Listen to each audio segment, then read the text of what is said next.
Olá, querido ouvinte. Antes de começarmos esta história profundamente emocionante de superação, dignidade e amor verdadeiro, peço que deixe seu like neste vídeo. Inscreva-se no canal para não perder nenhuma de nossas narrativas que tocam o coração. E comente aqui embaixo o que você sentiu ao ouvir esta história. Seu apoio é fundamental para continuarmos trazendo essas narrativas que celebram a força do espírito humano e a possibilidade de recomeços. Agora, prepare seu coração para uma jornada emocionante. A poeira da estrada grudava na pele de Helena como uma segunda camada de humilhação, infiltrando-se em cada poro, em cada dobra de sua roupa gasta.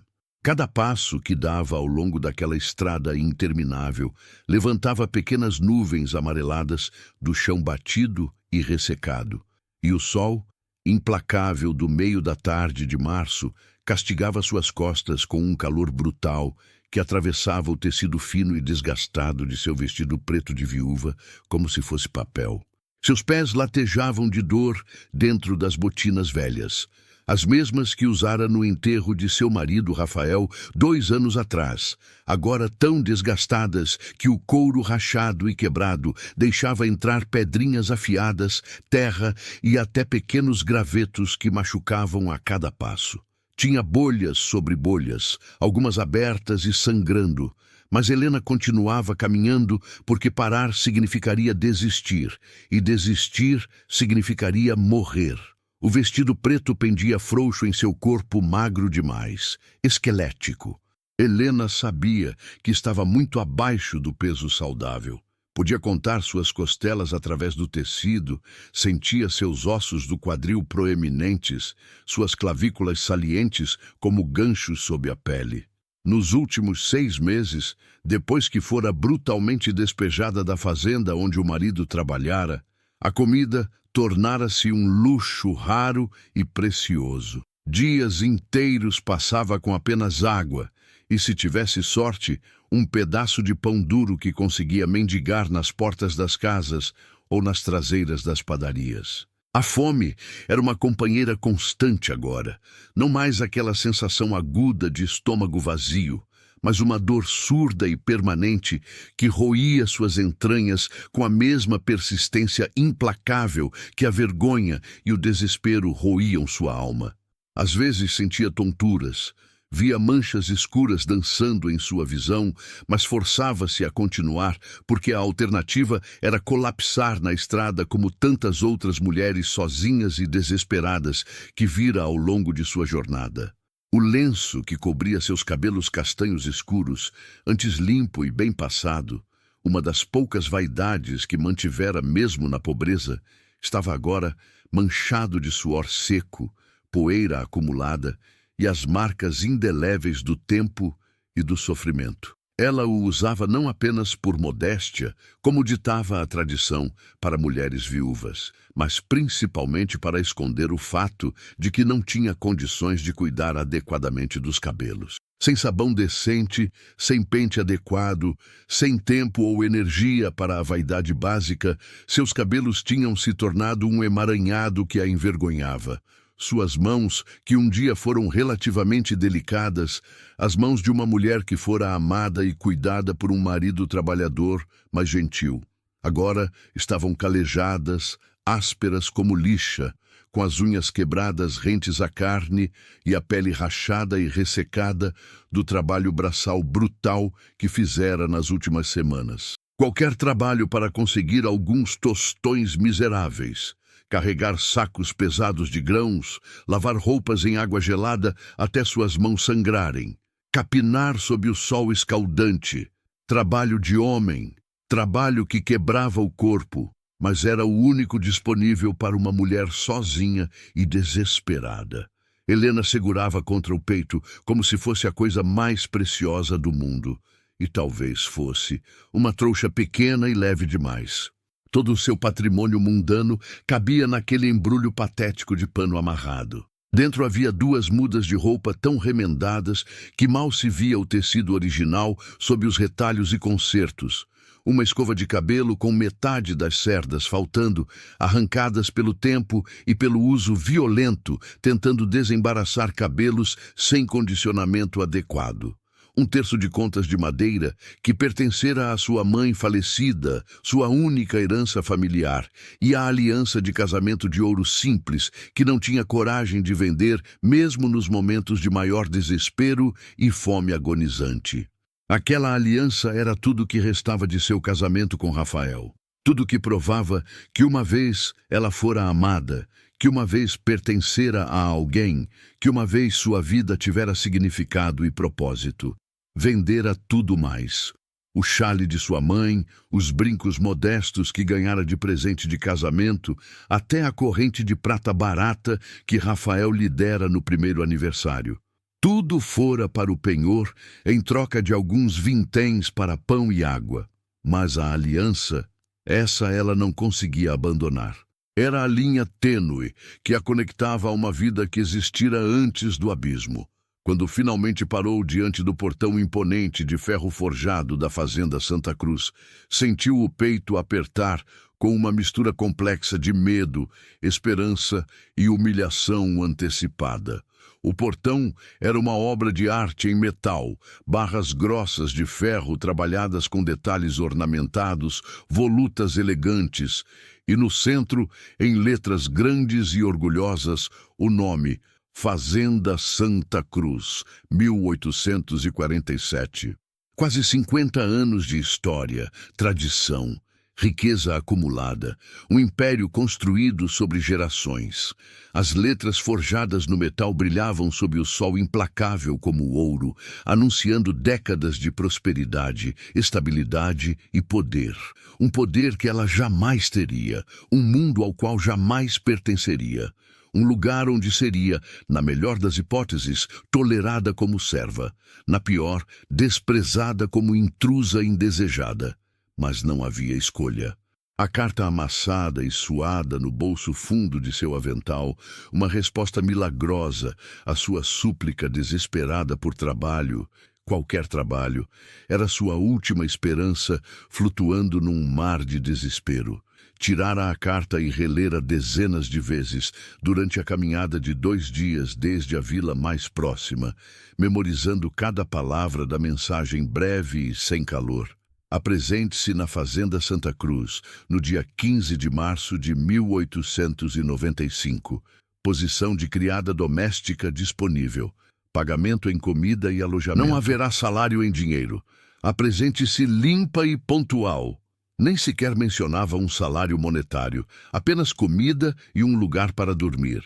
A maioria das mulheres recusaria uma oferta tão miserável, mas Helena não estava em posição de recusar nada. Comida regular e um teto, mesmo que fosse apenas uma enxerga num canto úmido, eram mais do que tinha agora. Eram a diferença entre sobreviver e perecer na beira da estrada como um animal abandonado. Respirou fundo, enchendo os pulmões doloridos com o ar quente e seco da tarde, sentindo o peito arder com o esforço, e empurrou o portão pesado. As dobradiças de ferro gemeram alto, um som longo e lamentoso que pareceu anunciar sua entrada num mundo onde não era bem-vinda, onde nunca seria nada além de uma sombra silenciosa nos cantos, uma presença invisível e descartável. Começou a caminhar pela alameda comprida que levava à casa grande, e a cada passo sentia-se menor, mais insignificante, mais inadequada. A alameda era margeada por fileiras majestosas de ipês antigos, suas copas enormes formando um túnel verde-dourado sobre o caminho de pedras perfeitamente arrumadas e niveladas. Obra de meses de trabalho escravo de décadas atrás, depois continuada por trabalhadores pagos. As árvores deviam ter sido lindas quando floresciam, pensou Helena, lembrando-se das flores amarelas vibrantes dos ipês que via na infância em sua vila. Mas agora, no início do outono, as folhas começavam a amarelar e cair, criando um tapete crocante sob seus pés, e havia uma melancolia pesada no ar que parecia combinar perfeitamente com seu estado de espírito. A cada passo pesado e doloroso, Helena sentia o peso do olhar invisível da propriedade. Era como se a própria terra, rica, fértil, produtiva, a julgasse e a considerasse indigna. As cercas brancas imaculadas que dividiam os pastos, pintadas recentemente com cal, brilhavam ao sol. Os pastos, perfeitamente mantidos, sem uma única erva daninha visível, se estendiam verdes e exuberantes em todas as direções. O gado gordo e saudável, centenas de cabeças de gado bovino de raça, investimento de décadas, pastava tranquilamente, suas peles lustrosas, brilhando de boa nutrição. Tudo respirava prosperidade absoluta, ordem meticulosa, permanência inabalável. E ela era o oposto exato disso tudo. Pobre até os ossos, desarrumada e suja, uma folha solta ao vento, sem raízes, sem lugar, sem pertencimento. Uma mancha feia num quadro perfeito. Passou por uma área ampla, onde vários peões, 10 ou 12 homens, trabalhavam consertando uma cerca longa que dividia 2 pastos. Os homens pararam de trabalhar quando a viram. Marteladas silenciando, conversas interrompendo, todos os olhos se voltando para observar a estranha que caminhava em direção à casa grande. Helena manteve os olhos baixos, fixos no caminho de pedras à sua frente, sentindo o peso físico e opressor daqueles olhares masculinos. Sabia exatamente o que viam. Uma mulher sozinha, viúva pelo vestido preto e lenço de luto, obviamente sem recursos pela condição miserável de suas roupas e pela magreza doentia. Provavelmente especulavam sobre sua história, sobre como caíra tão baixo, sobre o que a trouxera ali. Alguns talvez sentissem pena, outros desprezo, mas todos julgavam. Ouviu sussurros baixos atrás dela, palavras que não conseguiu distinguir, mas cujo tom conhecia bem. O tom de homens comentando sobre uma mulher que consideram caída, diminuída, disponível para julgamento casual e cruel. A casa grande se erguia ao longe, e a cada passo que a aproximava daquela construção imponente, Helena sentia-se fisicamente menor, como se encolhesse sob o peso da grandiosidade. Era uma construção magnífica de 2 andares completos, toda pintada de branco impecável. Cal fresca aplicada recentemente sem uma única mancha ou descascado. As varandas eram largas e generosas, sustentadas por colunas torneadas de madeira nobre que deviam ter custado uma fortuna. As janelas eram altas, numerosas e simétricas, com venezianas verde escuras que contrastavam lindamente com as paredes brancas. O telhado de telhas vermelhas de cerâmica, importadas provavelmente, brilhava ao sol como cobre polido. Tudo na casa falava de riqueza antiga e consolidada, de famílias que pertenciam à terra há gerações, que tinham raízes profundas, histórias longas, nomes respeitados. Tudo o que Helena não tinha e nunca teria. Ao redor da casa principal, podia ver diversas construções menores, mas igualmente bem mantidas. Provavelmente a cozinha externa com seu grande fogão a lenha e forno de barro, os alojamentos dos empregados permanentes, os depósitos de ferramentas e grãos, a casa do capataz. As pastagens se estendiam verdes e intermináveis em todas as direções, até encontrarem o horizonte, salpicadas de gado que parecia pontos brancos e marrons na distância. Havia currais grandes e bem construídos, com madeira nova e tratada, estábulos com telhados recém-cobertos, até uma pequena capela branca caiada no topo de uma colina próxima, sua cruz de madeira pintada de dourado, brilhando como um farol. Era um império rural, autossuficiente, próspero, poderoso, e ela seria menos que a menor das servas nele. Seria a mais baixa numa hierarquia já estabelecida, a recém-chegada sem referências, a viúva desesperada que aceitara trabalhar sem salário apenas por comida. Quando finalmente chegou aos degraus largos da varanda principal, Helena parou para recuperar o fôlego que lhe faltava.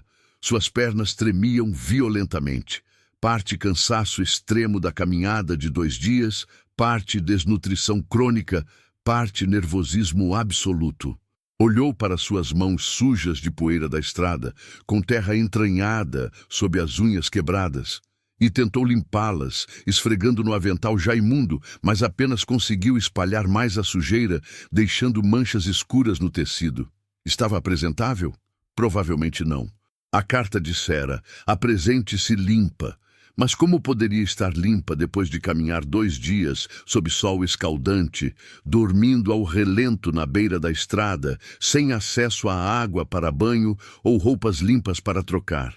Mas era o melhor que podia fazer. Era tudo o que tinha. Estava prestes a subir os 3 degraus de madeira que levavam à varanda quando a porta principal da casa se abriu abruptamente com um som seco e autoritário. Uma mulher surgiu no vão iluminado da porta, e Helena soube imediatamente, com aquele instinto que os pobres desenvolvem para reconhecer poder e autoridade, que aquela era a senhora da casa, ou pelo menos alguém muito próximo disso. Tudo nela exalava autoridade inquestionável, classe social elevada e consciência absoluta de sua superioridade. Era alta, talvez até mais alta que Helena, que não era baixa, e tinha aquela postura militar perfeitamente ereta que vem de anos de educação refinada, de aulas de etiqueta e postura, de crescer sabendo que seria observada e julgada por sua apresentação.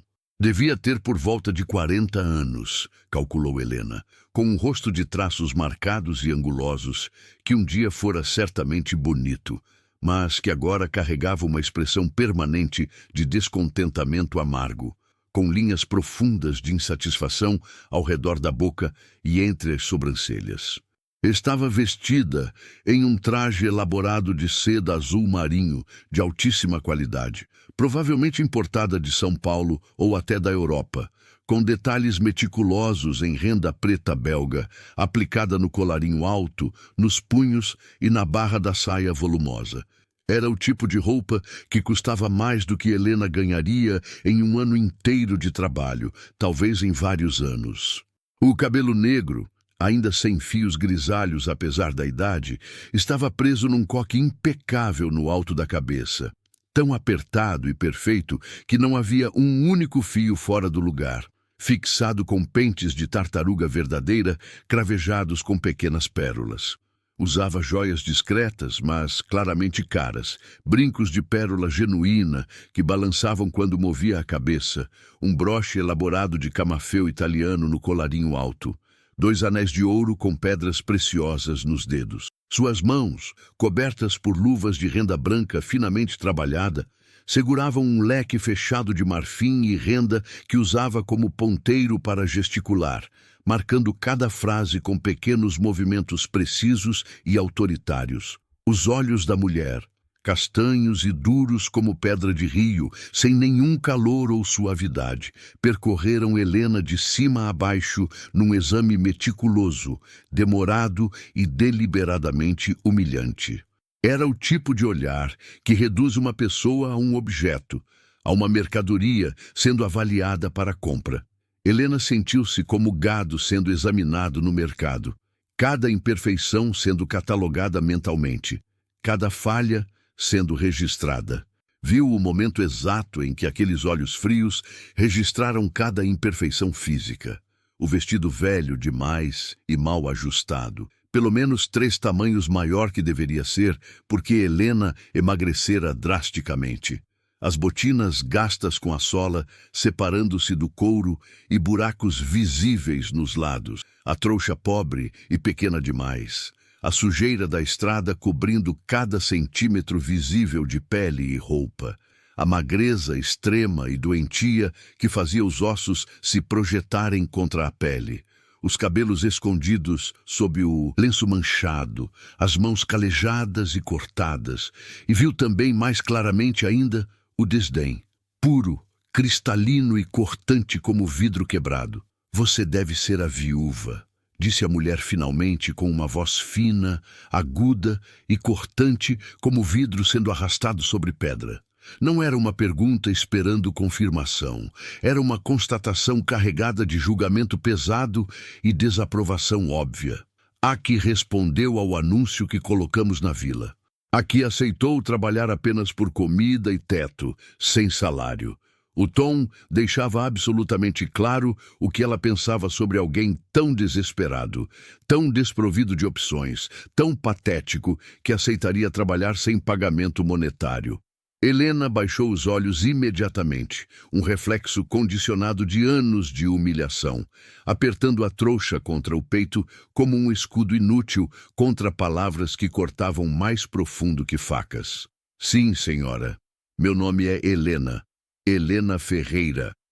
Aqui você será chamada apenas de criada, cortou a mulher com firmeza absoluta, descendo os 3 degraus da varanda com passos medidos e precisos, cada passo uma declaração deliberada de superioridade inquestionável.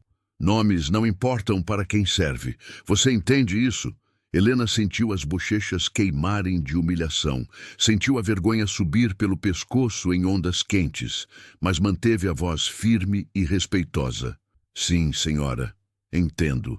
Meu nome é Cristina Mendes Azevedo, continuou a mulher, parando a exatamente 3 passos de Helena, perto o suficiente para intimidar, mas longe o suficiente para manter distância social clara, olhando-a literalmente de cima, mesmo sendo apenas alguns centímetros mais alta. Sou a cunhada do senhor Augusto Mendes, o proprietário e dono absoluto desta fazenda. Minha irmã Isabel, que Deus a tenha em sua glória eterna, foi a senhora desta propriedade até sua morte prematura e trágica há 5 anos. Desde então, enquanto meu cunhado cuida dos negócios externos e das terras, das plantações e do gado, sou eu quem administra a casa grande e supervisiona absolutamente todos os empregados domésticos. Fez uma pausa significativa e calculada, os olhos estreitando enquanto examinava Helena mais uma vez, como se procurando confirmar suspeitas. E deixe bem claro desde já, para que não haja nenhum mal-entendido futuro. Não tolerarei preguiça de nenhum tipo, ousadia de nenhuma forma, desrespeito sob nenhuma circunstância ou qualquer tipo de intimidade inadequada ou imprópria com os membros da família ou com outros empregados. Esta é uma casa de respeito cristão, moral sólida e tradição familiar de décadas. As regras serão seguidas à risca, sem exceção e sem misericórdia. Um único passo fora da linha, uma única transgressão, e você estará de volta à estrada de onde veio antes que possa piscar. Entendeu perfeitamente?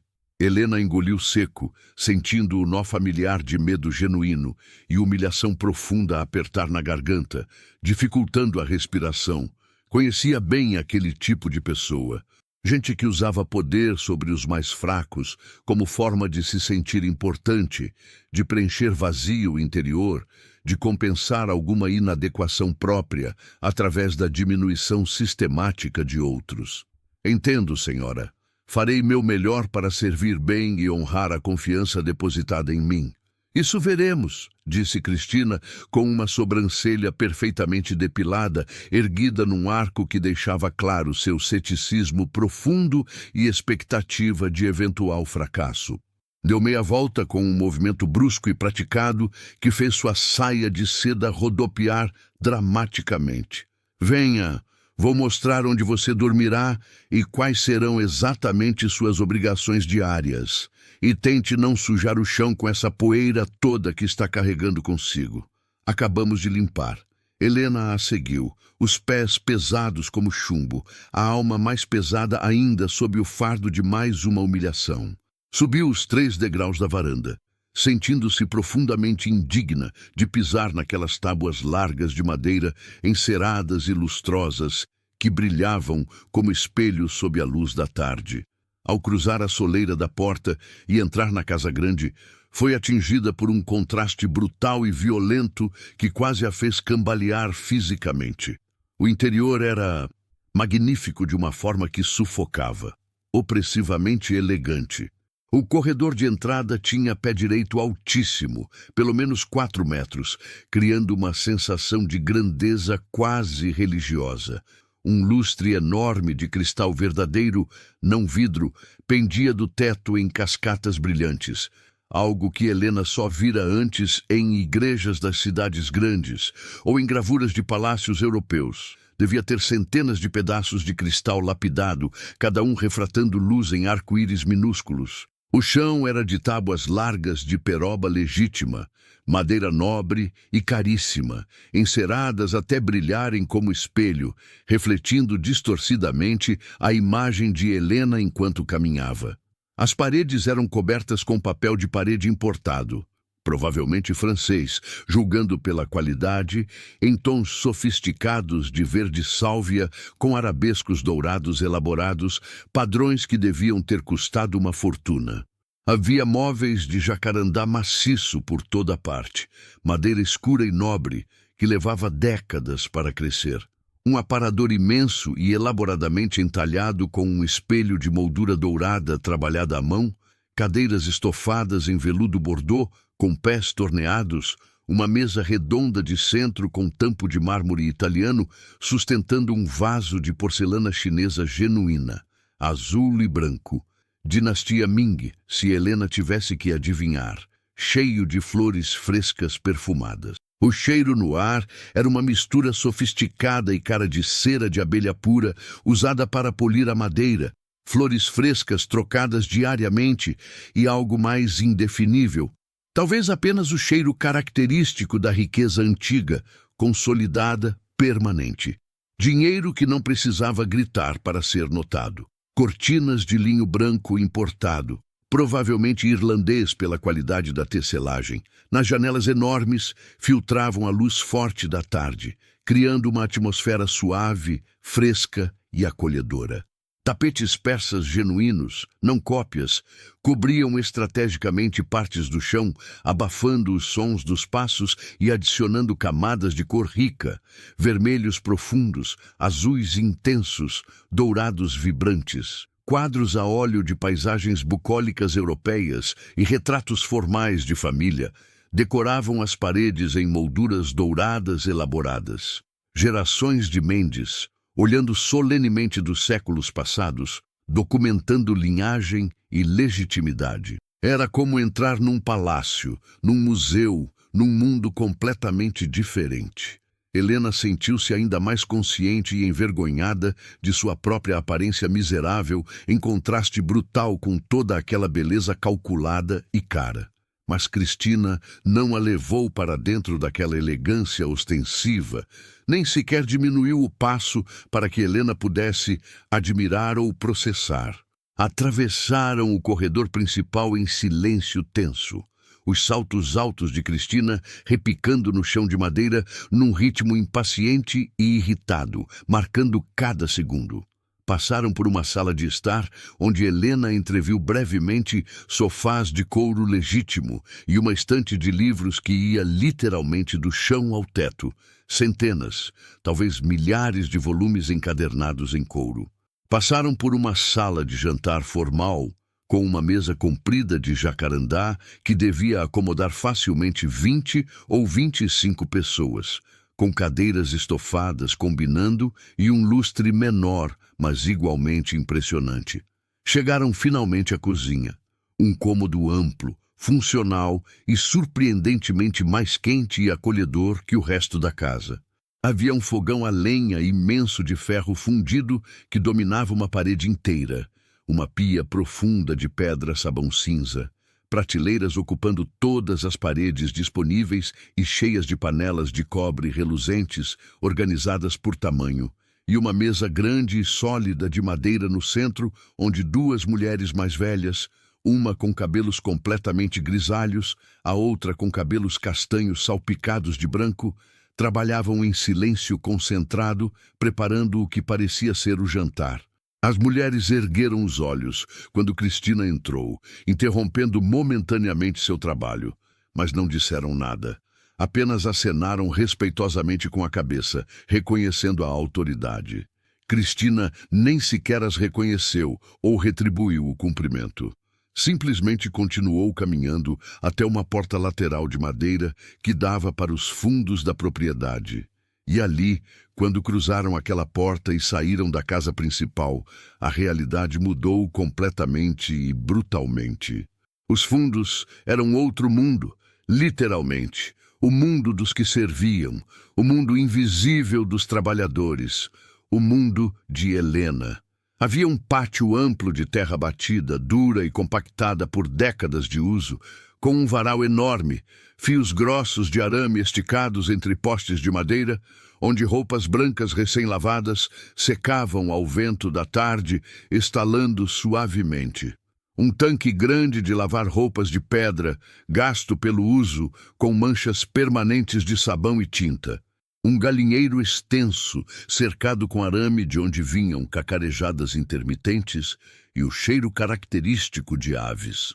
Uma horta que parecia tristemente abandonada há muito tempo, com plantas crescendo de forma desordenada e selvagem entre o mato invasor que tomara conta. E separada da casa principal por uns 20 ou 25 metros, distância física que representava distância social, uma construção baixa, longa e estreita, com paredes de taipa e telhado de telhas velhas, com várias portas de madeira tosca enfileiradas. Os alojamentos dos empregados. Cristina conduziu Helena até a última porta da construção comprida, a mais distante, a mais isolada. Empurrou-a com o pé num gesto displicente e descuidado, sem sequer tocar a maçaneta com as mãos enluvadas. "Aqui", disse, apontando para dentro com um gesto vago e desinteressado da mão que mais parecia estar indicando um canil ou estábulo do que acomodação humana. Helena entrou no que seria seu quarto, sua casa, seu mundo pelos próximos meses ou anos, e sentiu o coração afundar ainda mais no abismo. O cômodo era minúsculo, não podia ter mais de 3 metros por 3 metros, talvez menos, claustrofóbico. As paredes eram de taipa caiada de branco, mas a cal estava velha e descascando, com manchas escuras e assustadoras de umidade nos cantos superiores que sugeriam infiltração permanente, mofo crescendo escondido, estrutura possivelmente comprometida. Havia uma única janela estreita, não maior que 40 centímetros quadrados. Sem vidro nem cortina, apenas uma veneziana de madeira tosca com ripas quebradas e faltando que deixava entrar não apenas luz, mas vento gelado noturno e insetos de todos os tipos. O mobiliário era escasso, precário e deprimente. Uma cama de ferro estreita, tipo catre militar, com um colchão visivelmente fino, recheado com o que parecia ser palha ou capim seco, que farfalhava ao menor movimento e provavelmente espetava através do tecido desgastado. Uma manta desbotada que um dia fora azul, mas agora era de cor indefinida, remendada em vários lugares e dobrada no pé da cama. Um baú de madeira velho, carcomido em vários pontos, com uma fechadura quebrada. Um banquinho tosco, de 3 pernas que cambaleava instável sobre o chão irregular, sobre o qual havia uma bacia de latão amassada e descolorida, e uma jarra de barro com uma rachadura longa na lateral. O chão era de terra batida, nem sequer tinha tábuas de madeira, apenas terra compactada e irregular que viraria lama quando chovesse. Não havia armário, não havia mesa, não havia cadeira, não havia espelho, não havia nada além daqueles poucos móveis miseráveis que mal mereciam o nome. Helena olhou ao redor lentamente, assimilando cada detalhe deprimente, e sentiu lágrimas genuínas ameaçarem brotar e transbordar. Mas não choraria. Absolutamente não. Não daria a Cristina essa satisfação adicional de vê-la quebrar. "Aqui você dormirá", disse Cristina, como se estivesse apresentando acomodações num hotel fino. Sua voz tinha uma nota de satisfação cruel. "E estas serão suas obrigações diárias. Preste muita atenção, porque não vou repetir e não vou tolerar esquecimento ou confusão." Helena assentiu, forçando-se a prestar atenção total mesmo com a exaustão pesando sobre ela. "Você acordará todos os dias antes do amanhecer", disse Cristina, cada palavra uma ordem absoluta. "E quando digo antes do amanhecer, quero dizer que o café da manhã completo deve estar pronto e a mesa posta quando a família descer para comer, por volta das 7 horas em ponto." Isso significa que você estará de pé, vestida, trabalhando e produtiva às 5 da manhã no máximo, provavelmente antes. Helena acenou, memorizando cada palavra, cada expectativa. Você acenderá o fogão a lenha na cozinha, buscará água fresca do poço, quantas viagens forem necessárias, preparará o café da manhã completo para a família. Café forte e bem passado, pães frescos ainda quentes do forno, geleias variadas, queijos fatiados, frios se houver disponíveis, frutas da estação. Arrumará a mesa da sala de jantar formal com as toalhas de linho branco, sem manchas, sem dobras, perfeitamente lisa, a louça de porcelana inglesa da vitrine, sem lascas, sem manchas, e os talheres de prata polidos, sem oxidação, sem marcas de dedos. Tudo deve estar absolutamente impecável, nenhuma mancha invisível, nenhum talher mal posicionado 1 milímetro fora do lugar. Cristina fez uma pausa calculada para verificar se Helena estava acompanhando e processando. Depois que a família terminar o café da manhã, você limpará e guardará tudo nos lugares corretos. Lavará toda a louça à mão com água quente e sabão, limpará a cozinha completamente, chão, fogão, mesa, tudo. Então começará a limpeza extensiva da casa grande. Varrer e espanar todos os cômodos do térreo, sem exceção, lavar o chão quando necessário com água e sabão, sacudir e arejar os tapetes persas uma vez por semana, com cuidado para não danificar as fibras delicadas, limpar os espelhos e janelas até brilharem sem uma única marca, manter as flores frescas nos vasos, trocadas diariamente, água limpa sempre. Helena sentia a lista crescer como uma montanha impossível de escalar, cada tarefa adicionada ao peso esmagador.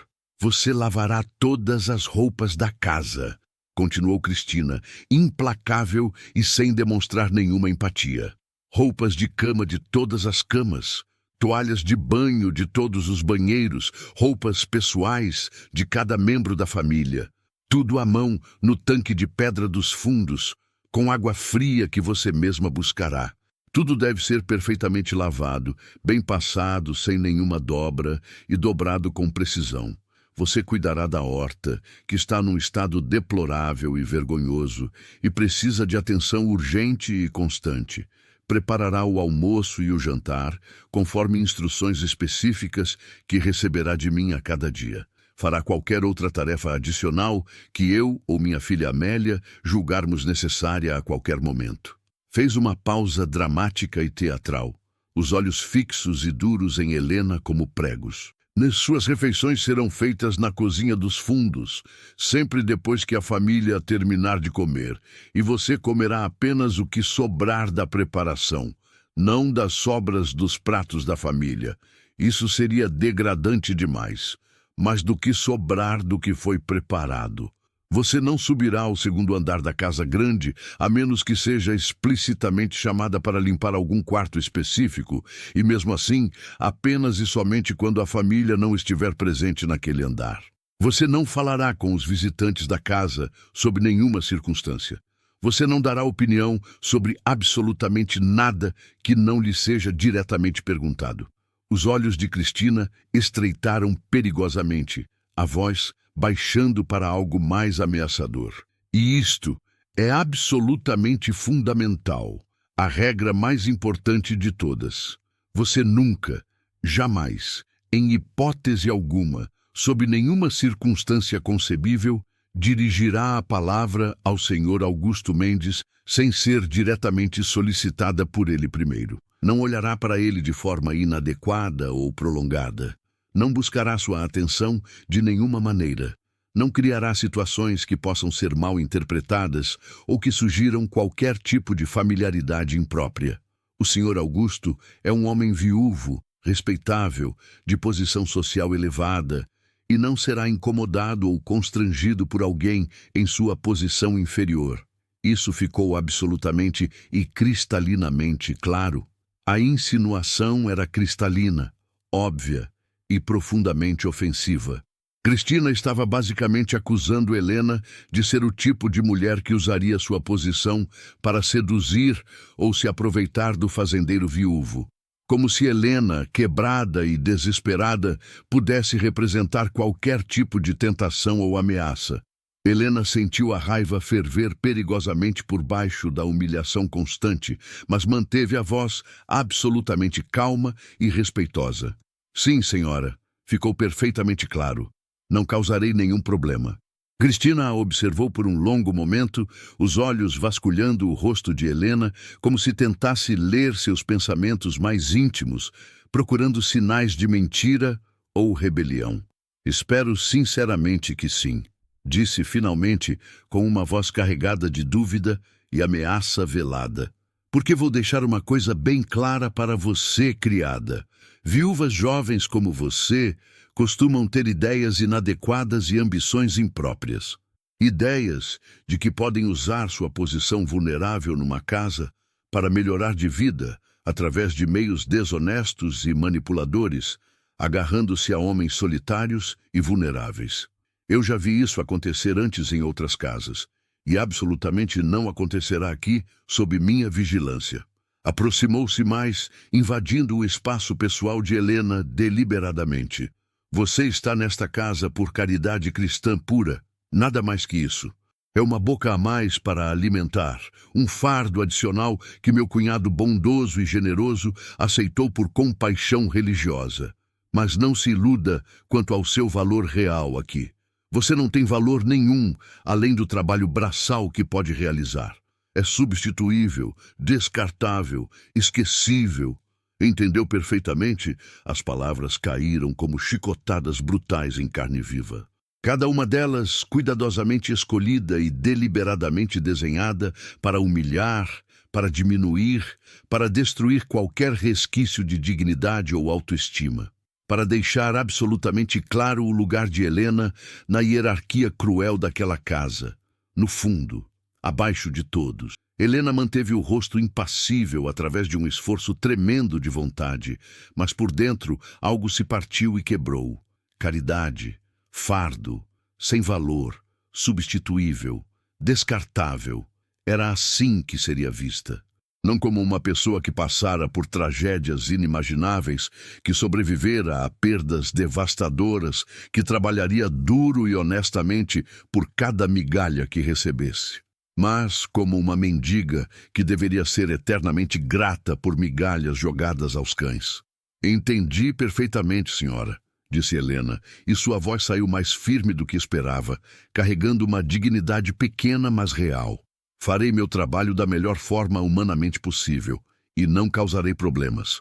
Cristina fez um som ambíguo que poderia ser interpretado como aprovação grudenta ou desdém profundo. Virou-se para sair, seus passos decididos, mas parou dramaticamente na porta, virando apenas a cabeça.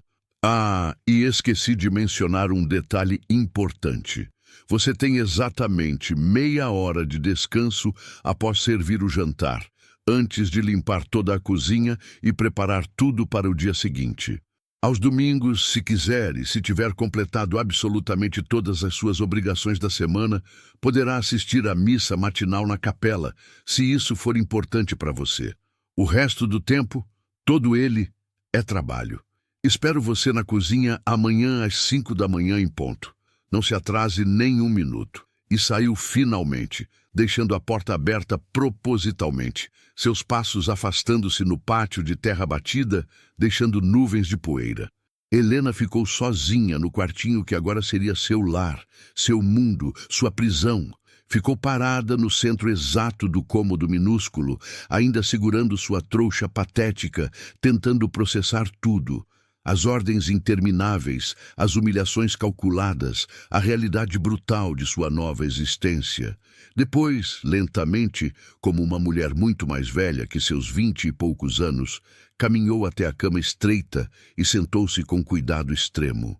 O colchão de palha fez barulho alto e áspero, farfalhando como folhas secas, e espetou através do tecido fino diretamente em sua pele. Largou a trouxa ao lado, abriu o nó que a mantinha fechada e começou a tirar suas posses miseráveis uma por uma. Pegou suas 2 mudas de roupa, ambas tão remendadas que eram mais remendo que tecido original. Dobrou-as cuidadosamente com mãos tremendo e as colocou dentro do baú velho. Colocou a escova de cabelo quebrada e o terço de sua mãe em cima das roupas. Guardou a aliança de casamento no bolso mais fundo de seu avental, bem escondida. Não confiava deixá-la à vista, onde poderia ser roubada por algum outro empregado desesperado.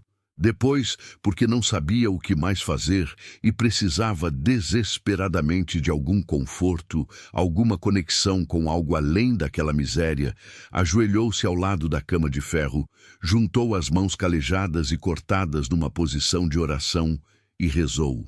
Não rezou pedindo luxo impossível ou conforto inalcançável.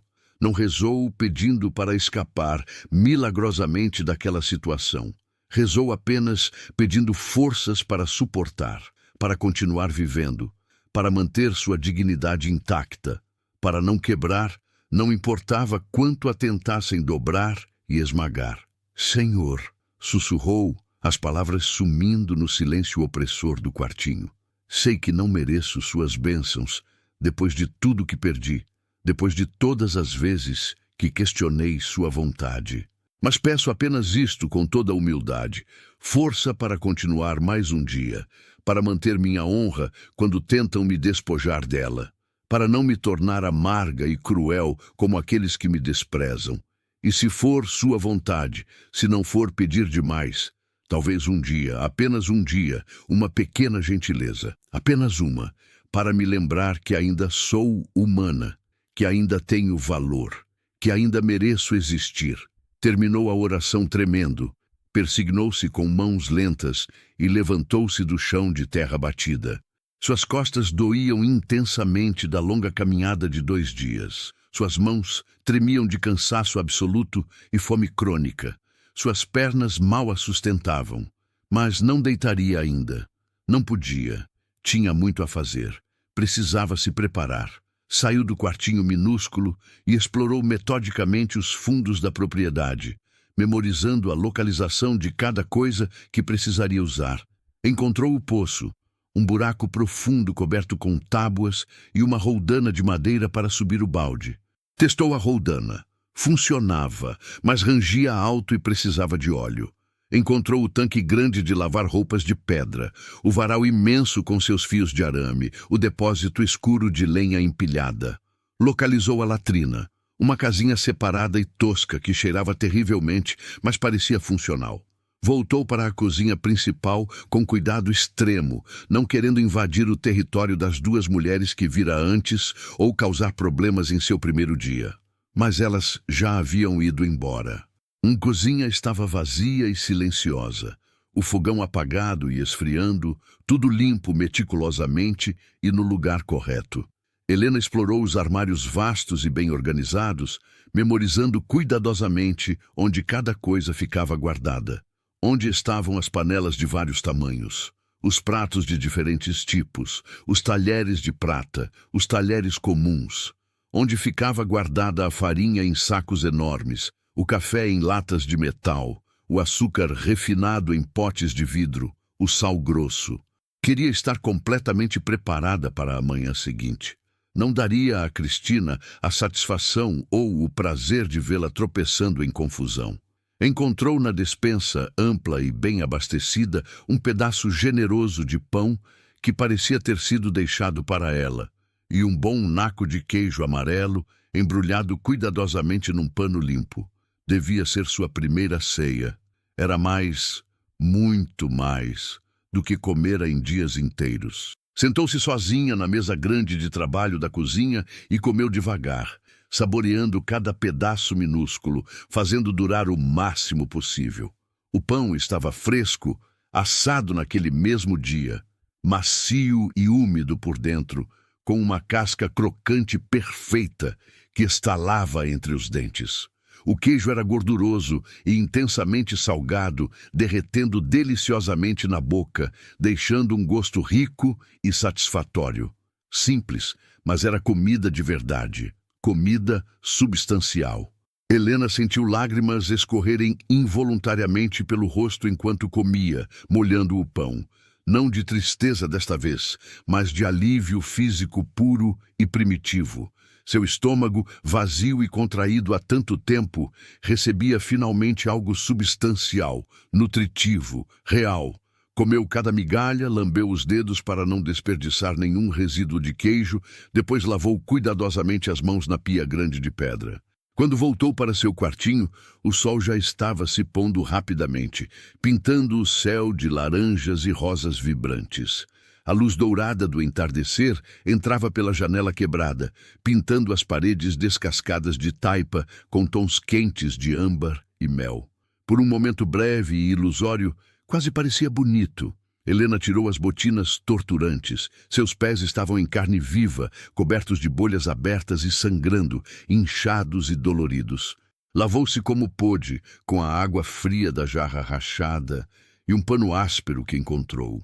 Trocou de roupa, vestindo uma de suas camisolas de dormir tão remendada que mais parecia colcha de retalhos. Deitou-se finalmente na cama estreita de ferro e puxou a manta áspera sobre o corpo dolorido.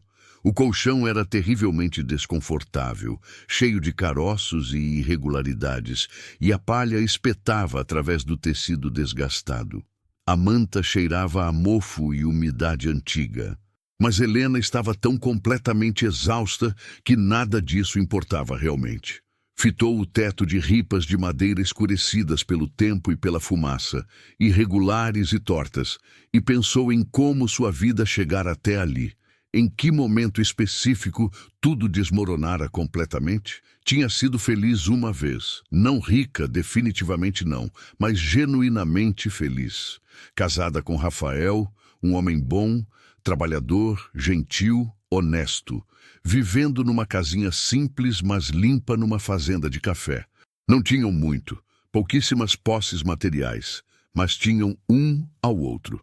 Tinham planos modestos, tinham sonhos pequenos, mas reais. Tinham amor verdadeiro. E então Rafael adoecera. Uma febre súbita, violenta e misteriosa, que os médicos caros que não podiam pagar não souberam identificar ou curar. Em 3 dias terríveis, estava delirando. Em 5, estava inconsciente. Em 7, estava morto, deixando Helena completamente sozinha, num mundo brutal e impiedoso, que não tinha absolutamente nenhuma piedade ou proteção para viúvas pobres sem família. O patrão da fazenda dera-lhe uma semana fria para deixar a casa. Precisava do espaço para um novo trabalhador casado com família. Sem marido, sem família próxima ou distante, sem recursos de nenhum tipo, Helena perambulara desesperada de fazenda em fazenda, buscando qualquer trabalho. A maioria nem sequer a recebia ou ouvia. As que recebiam olhavam para ela com suspeita profunda. Uma mulher jovem e sozinha era sempre suspeita, sempre culpada automaticamente de alguma imoralidade imaginada, sempre vista como ameaça potencial. Até encontrar milagrosamente o anúncio da Fazenda Santa Cruz, pregado numa parede da vila. E aqui estava agora. Não era o fim que sonhara para sua vida quando era jovem e cheia de esperanças, mas era um começo de algo. Do que fosse possível construir a partir das ruínas absolutas. Helena fechou os olhos doloridos e tentou dormir. Amanhã seria o primeiro dia completo de trabalho. Precisava estar forte, precisava sobreviver. E enquanto o sono finalmente a levava em ondas pesadas, um pensamento pairou em sua mente como uma oração silenciosa. Mantenha sua dignidade. Não importa o que façam. Não importa o que digam, não importa quanto tentem quebrar você, mantenha sua dignidade intacta. É literalmente tudo o que lhe resta. É tudo que eles não podem tirar sem seu consentimento. Continua. Devido ao limite de caracteres, a história continua na próxima parte com os primeiros dias de trabalho, o primeiro encontro com Augusto e o desenvolvimento completo até atingir 15.000 palavras. Gostaria que eu continue com o restante das 15.000 palavras? Termina 0244 continuação, completando as 15. Deu-lhe 0 palavras. Os primeiros raios de sol ainda nem haviam nascido quando Helena acordou sobressaltada. Seu corpo doía de dormir na cama dura, mas ela se levantou imediatamente, ignorando cada protesto dos músculos. Não tinha relógio, mas seu instinto dizia que devia estar perto das 5 da manhã. Não podia se atrasar no primeiro dia. Vestiu-se às pressas com uma de suas roupas de trabalho, um vestido cinza desbotado que já fora azul e um avental branco que lavara e consertara tantas vezes que o tecido estava fino e transparente em alguns lugares. Prendeu os cabelos num coque apertado e cobriu com um lenço limpo que guardara para ocasiões importantes. Calçou as botinas, mesmo com os pés ainda doloridos e inchados das bolhas abertas. Quando saiu do quartinho, o mundo ainda estava envolto em penumbra cinzenta e fria. O céu começava a clarear apenas no horizonte leste, uma linha fina de luz rosada prometendo o dia. O ar estava gelado e úmido, com o orvalho pesado cobrindo tudo, fazendo as plantas brilharem como se estivessem cobertas de diamantes minúsculos. Os pássaros começavam seus primeiros cantos tímidos. Helena caminhou rapidamente até a cozinha, seus passos quebrando o silêncio absoluto da manhã. A porta estava destrancada. Como esperava, numa fazenda, as portas raramente se trancavam por dentro. Entrou e foi direto ao trabalho com determinação. Primeiro, acender o fogão. Havia cinzas ainda mornas do dia anterior no fundo. Helena limpou cuidadosamente a grelha, removendo os resíduos, dispôs lenha nova num padrão que permitisse boa circulação de ar. Havia aprendido isso quando criança, ajudando sua mãe. Usou gravetos secos e folhas secas como isca e acendeu o fogo com a pederneira e o isqueiro que encontrou pendurados ao lado do fogão. Soprou com cuidado e paciência, até as chamas pegarem e se espalharem, alimentando o fogo gradualmente. Depois, foi buscar água. Eram 6 viagens longas e pesadas ao poço para encher os baldes grandes da cozinha. A água era incrivelmente pesada, e seus braços magros protestavam violentamente, tremendo com o esforço. Mas ela não parava. Não podia parar. Enquanto a água aquecia lentamente para o café, Helena começou a preparar a massa de pão com movimentos que vinham da memória muscular. Farinha peneirada, água morna, sal na medida certa, um pouco de fermento que encontrou guardado na despensa numa caixa de madeira. Sovava a massa com força, trabalhando-a metodicamente até ficar lisa, elástica e brilhante. Moldou pães redondos de tamanho uniforme, cobriu-os cuidadosamente com um pano de algodão limpo e deixou crescendo perto do calor reconfortante do fogão. O café estava quase pronto, o cheiro rico e intenso enchendo a cozinha, quando ouviu passos se aproximando. Uma das mulheres que vira no dia anterior entrou pela porta dos fundos. A senhora de cabelos completamente grisalhos e rosto gentil, apesar de profundamente cansado. "Bom dia", disse a mulher, com uma voz rouca, mas genuinamente amigável, surpreendendo Helena. "Você deve ser a nova." "Helena, não é?" "Sim, senhora", respondeu Helena, aliviada por encontrar finalmente um rosto que parecia amistoso naquele lugar. "Me chame de Rosa, por favor. Trabalho aqui há 20 longos anos." A mulher foi diretamente até o fogão e verificou o café com um olhar experiente. "Você acordou bem cedo. Isso é muito bom. Dona Cristina não tolera atrasos de nenhum tipo." "Percebi claramente ontem", disse Helena, com um pequeno sorriso triste e cansado. Rosa olhou para ela com simpatia genuína, seus olhos castanhos suaves, mostrando compreensão real. "Sei que Dona Cristina pode ser extremamente difícil, até cruel às vezes, mas não se deixa abater completamente. Ela trata todo mundo assim, especialmente no início. Não é algo pessoal contra você especificamente." "Parece bem pessoal", pensou Helena com amargura, mas não disse nada em voz alta. Apenas assentiu educadamente. "Precisa de ajuda?" perguntou Rosa, já pegando um avental. "Já preparei o café da manhã aqui por anos e anos. Posso te mostrar exatamente como Dona Cristina gosta. Todos os detalhes pequenos que ela considera importantes. Por favor, seria maravilhoso, disse Helena, genuinamente grata pela bondade inesperada. As duas trabalharam lado a lado em silêncio confortável e produtivo.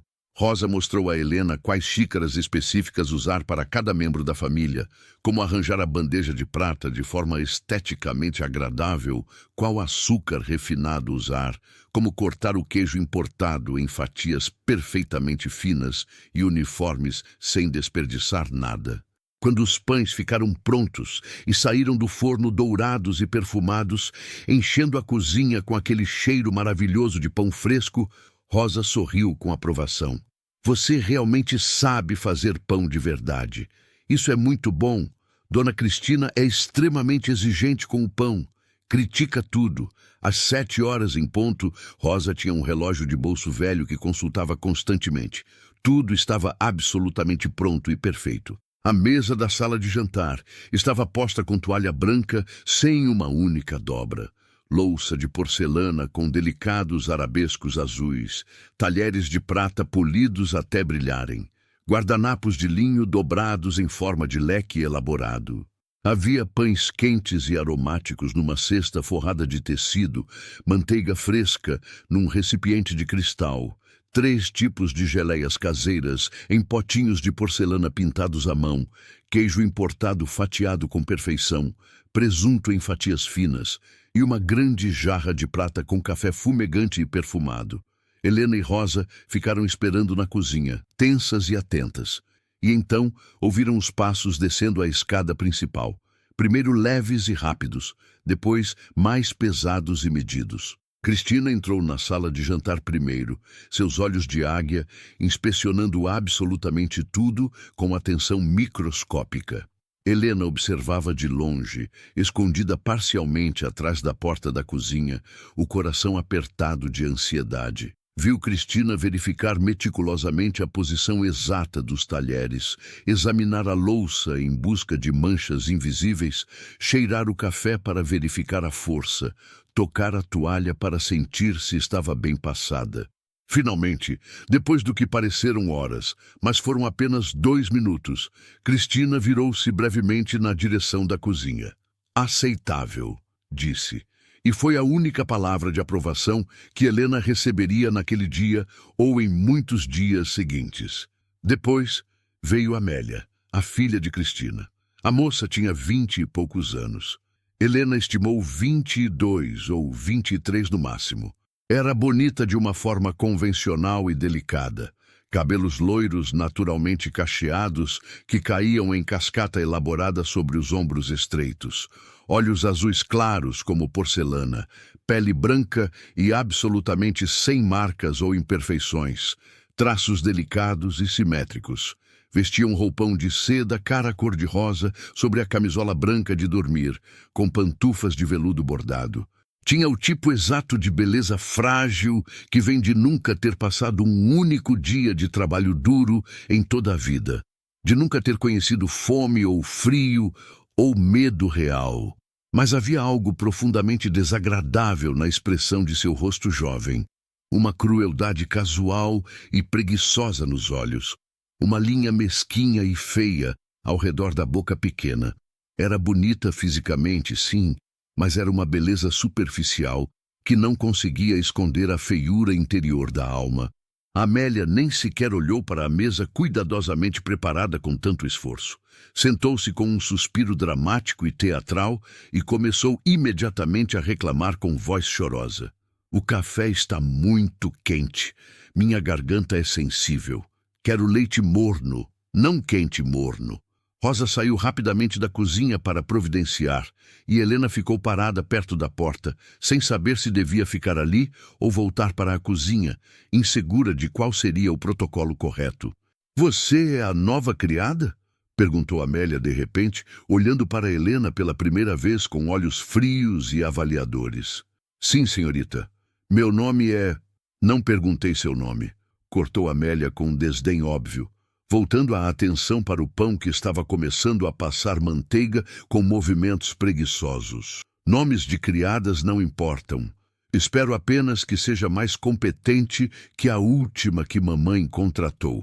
A última quebrou minha escova de cabelo favorita de casco de tartaruga e mamãe teve que mandá-la embora imediatamente. Helena não respondeu, não sabendo o que dizer. Manteve os olhos baixos respeitosamente. Está surda ou muda? Disse Amélia, a voz subindo irritada. Quando eu falo diretamente com você, espero uma resposta verbal imediata. Perdão, senhorita. Farei meu melhor absoluto para servir bem e não causar problemas.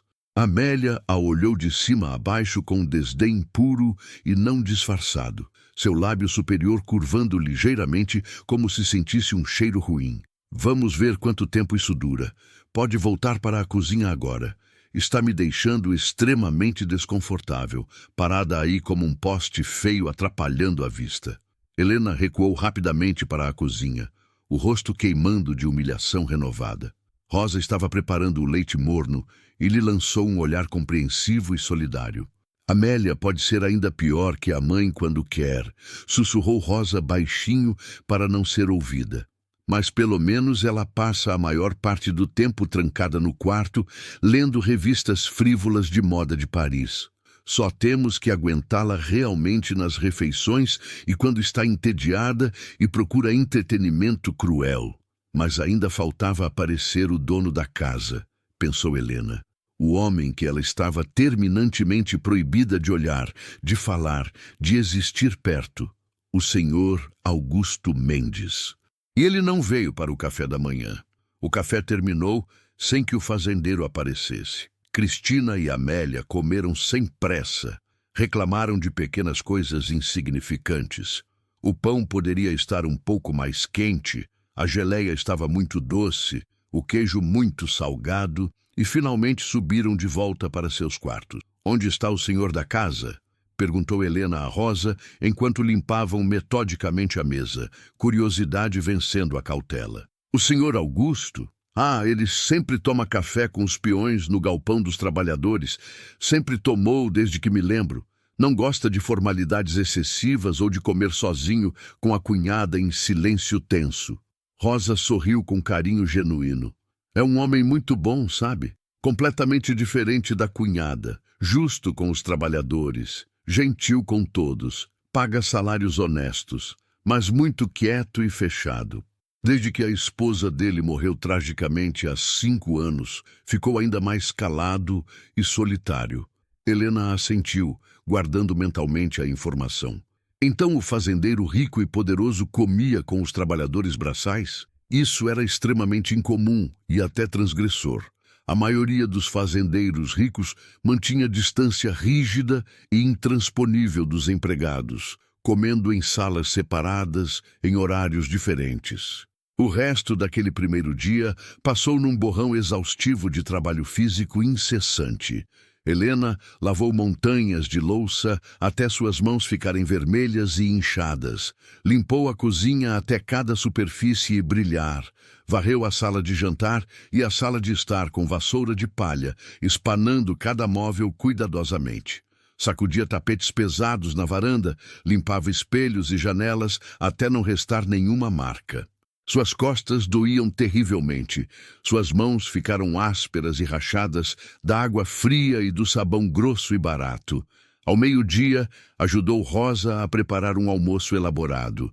Arroz branco soltinho, feijão preto temperado, carne de boi assada com especiarias, legumes variados refogados na manteiga, farofa crocante. A família comeu na sala de jantar. E Helena e Rosa comeram depois, na cozinha dos fundos, o que sobrou da preparação. Era comida simples, mas abundante e saborosa. E Helena comeu com gratidão profunda, cada garfada parecendo um milagre, depois de meses de fome. À tarde, Cristina apareceu carregando uma pilha absolutamente enorme de roupas sujas. Tudo isso precisa ser lavado perfeitamente, disse, largando a pilha pesada sobre a mesa da cozinha com um baque. Quero tudo impecavelmente limpo, sem uma única mancha restante, e muito bem passado até amanhã de manhã. Helena olhou para a montanha de tecidos, vestidos elaborados, camisolas delicadas, lençóis grandes, toalhas pesadas, e engoliu seco. Era trabalho para 2 dias completos, no mínimo, mas não protestou. Sim, senhora, disse simplesmente. Passou a tarde inteira e parte da noite no tanque de pedra dos fundos, sob o sol forte e depois sob a luz fraca das estrelas, esfregando roupas com força até seus ombros gritarem de dor insuportável. A água gelada rachava ainda mais suas mãos já feridas. O sabão grosso e alcalino queimava os cortes abertos, mas ela não parou até terminar. Lavou cada peça com cuidado meticuloso, torceu com força, estendeu no varal imenso, e quando finalmente voltou para seu quartinho, era quase meia-noite. Comeu rapidamente um prato de sobras frias que Rosa tinha guardado para ela e caiu na cama sem forças nem para tirar as roupas. E amanhã recomeçaria tudo de novo, o mesmo ciclo interminável. Assim passaram as primeiras semanas de Helena na Fazenda Santa Cruz. Acordar antes do sol nascer, trabalhar até a exaustão completa, dormir pesadamente, recomeçar no dia seguinte, um ciclo sem fim. As humilhações eram constantes, pequenas e grandes, criativas em sua crueldade. Cristina encontrava defeitos em absolutamente tudo. O café estava fraco demais ou forte demais. O pão não estava suficientemente quente ou estava quente demais. Havia uma mancha invisível numa toalha que ninguém mais conseguia ver. O chão não estava brilhante o suficiente mesmo depois de 3 lavagens. Você acha que isso está realmente limpo? Gritava Cristina, jogando uma toalha perfeitamente limpa no chão deliberadamente. Lave novamente, e desta vez faça direito. Ou então, o feijão está completamente sem sal e intragável. Como espera que comamos essa comida horrível? Você não sabe fazer absolutamente nada direito? Nunca um obrigada por trabalho bem feito. Nunca um está bom, reconhecendo o esforço. Apenas críticas intermináveis, corrosivas, calculadas para quebrar o espírito. Mas Helena não quebrava. Refazia silenciosamente o que era necessário refazer sem reclamar. Aceitava as críticas em silêncio absoluto, sem responder ou se defender. Mantinha o rosto cuidadosamente impassível e a dignidade intacta, guardada como joia preciosa. Por dentro, guardava sua raiva crescente e sua dor acumulada em compartimentos selados. Mas por fora, era a serva absolutamente perfeita, silenciosa, obediente, praticamente invisível.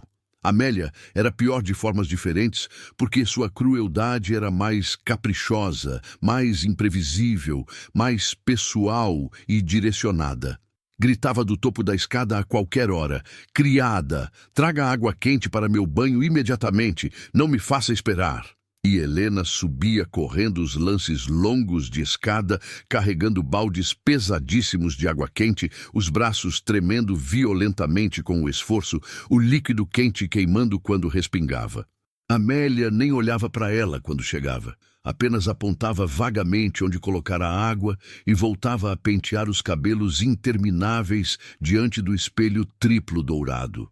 Certo dia, Helena tropeçou ao entrar no quarto luxuoso de Amélia, carregando uma bandeja elaborada com chá e biscoitos importados. Seu pé prendeu na barra do tapete persa e a xícara de porcelana cara caiu, estilhaçando-se espetacularmente no chão de tábuas enceradas, o líquido quente e escuro espalhando-se em todas as direções como sangue. Amélia levantou-se de um pulo da cadeira acolchoada, o rosto instantaneamente contorcido de fúria desproporcional. "Sua desastrada incompetente absoluta!"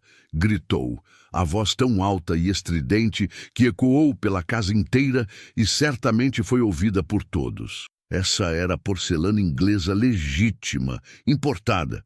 Você tem alguma ideia de quanto vale? Quanto custa? Você acha que pode pagar por isso com seu salário miserável e inexistente? Me desculpe profundamente, senhorita, eu não queria. Foi um acidente. Helena começou, ajoelhando-se imediatamente para juntar os cacos afiados com as mãos, já tremendo de medo. Desculpas patéticas não colam porcelana quebrada. Amélia avançou como animal e empurrou Helena com força surpreendente, fazendo-a cair de costas no chão duro.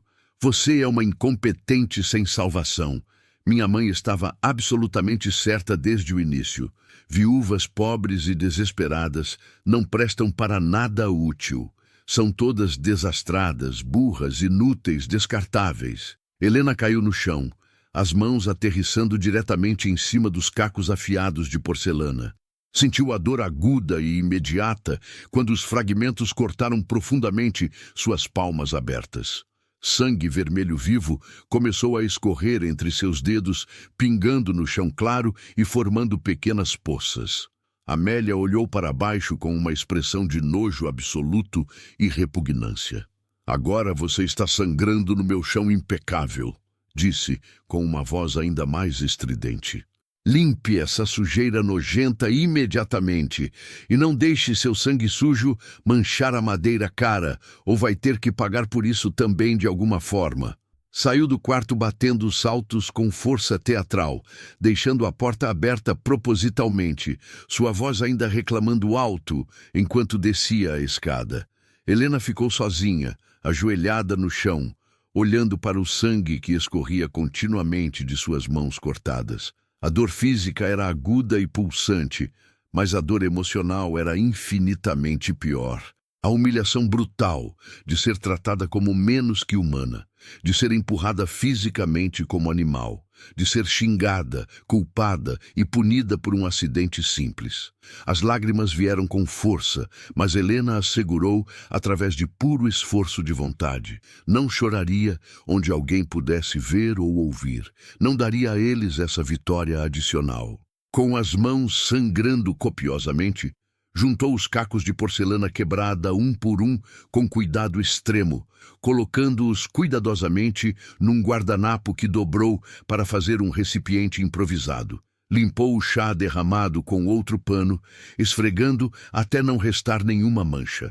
Depois, usando água fria que buscou na cozinha, limpou meticulosa e obsessivamente cada gota individual de seu próprio sangue do chão de madeira cara, esfregando com força até que não restasse absolutamente nenhuma marca visível. Só quando tudo estava perfeito e completamente limpo é que foi finalmente cuidar de suas mãos feridas. Lavou os cortes profundos com água gelada e sabão, mordendo o lábio com força até quase sangrar para não gritar de dor. Enfaixou as palmas com tiras de pano que rasgou de uma de suas camisolas velhas, usando os dentes para apertar os nós. E voltou ao trabalho, porque não havia tempo para se recuperar ou sentir pena de si mesma. O jantar precisava ser preparado. As roupas precisavam ser passadas. O chão do corredor precisava ser lavado. A vida continuava, impiedosa. Foram necessários 8 longos dias de trabalho invisível para que Helena finalmente visse pela primeira vez o dono da fazenda. Estava atravessando o pátio de terra batida, carregando trouxas pesadas de roupa molhada para estender no varal. O sol estava forte no meio da manhã e Helena sentia o suor escorrendo pelas costas, encharcando seu vestido. Suas mãos enfaixadas dificultavam segurar as roupas escorregadias, mas ela conseguia por pura determinação. Foi quando ouviu vozes masculinas graves vindas da direção dos currais. Olhou sem querer, apenas um reflexo natural da curiosidade humana, e viu um grupo de homens conversando animadamente perto da cerca principal. Eram peões, na maioria, vestidos com roupas típicas de trabalho. Calças de brim grosso e resistente, camisas de algodão claro, chapéus de palha de abas largas para proteger do sol inclemente. Mas um homem se destacava claramente dos outros. Não porque estivesse vestido diferente. De fato, suas roupas eram quase idênticas às dos peões. Calças de brim gastas e desbotadas pelo uso, camisa branca com as mangas cuidadosamente enroladas até os cotovelos, revelando antebraços bronzeados e musculosos, colete de couro desgastado, mas de boa qualidade, botas de trabalho cobertas de poeira e barro.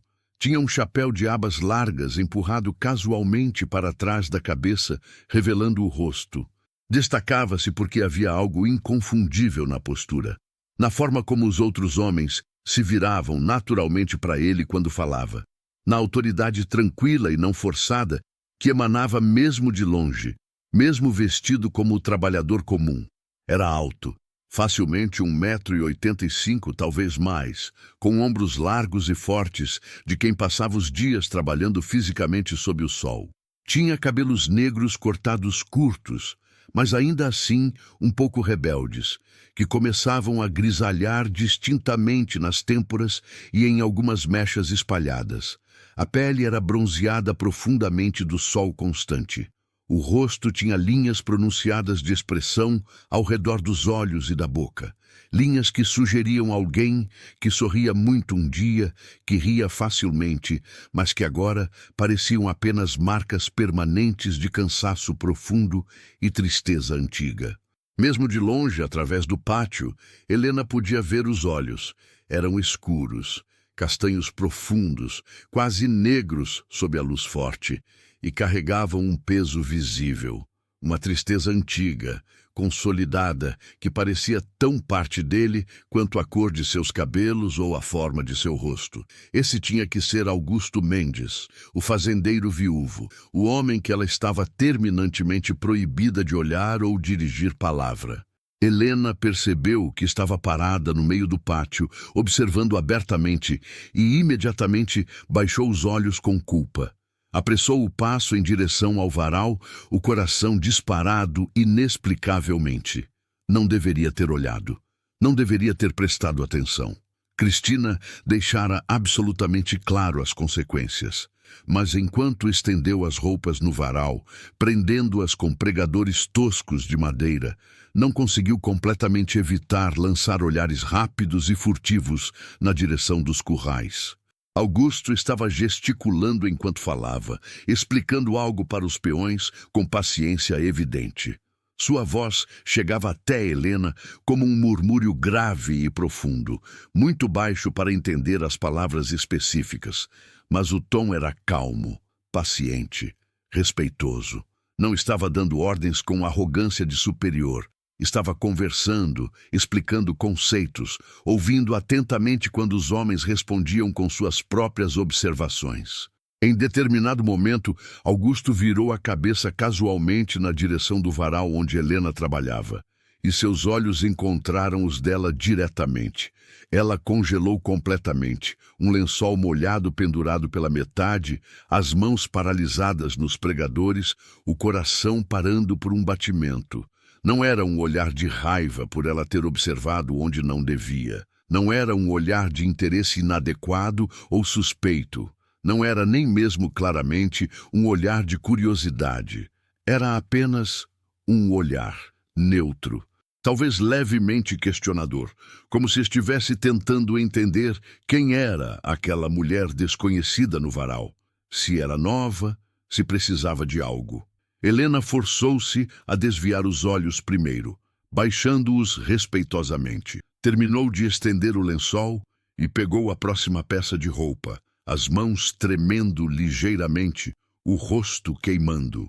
Quando arriscou outro olhar rápido momentos depois, Augusto já tinha voltado sua atenção completa para os peões e a conversa.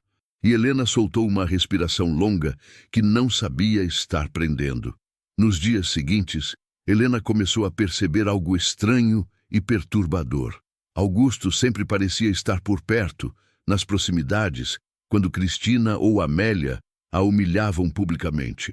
Não de forma óbvia ou direta, não aparecia interrompendo as cenas, mas estava sempre presente de alguma forma, numa sala adjacente cuja porta estava entreaberta, no corredor visível através de uma janela, no pátio que podia ser visto da sala, como se estivesse observando discretamente, como se estivesse prestando atenção silenciosa ao que acontecia.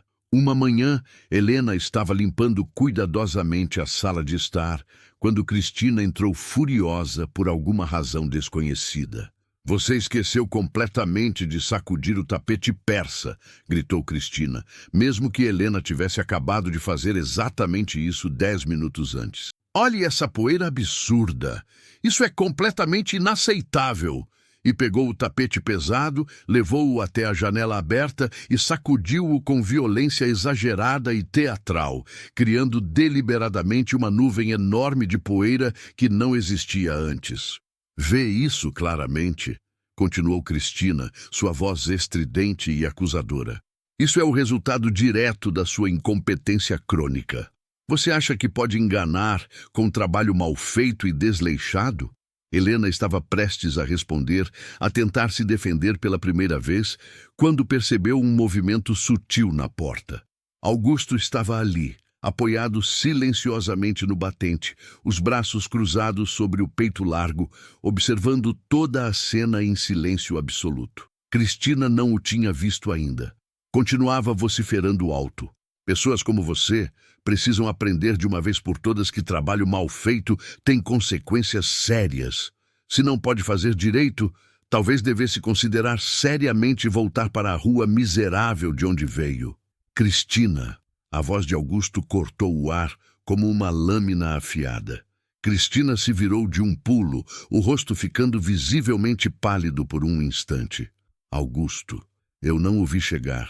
Percebi claramente, disse ele, a voz mantendo-se calma, mas com um subtom inequívoco, que deixava claro que não estava satisfeito com o que presenciara.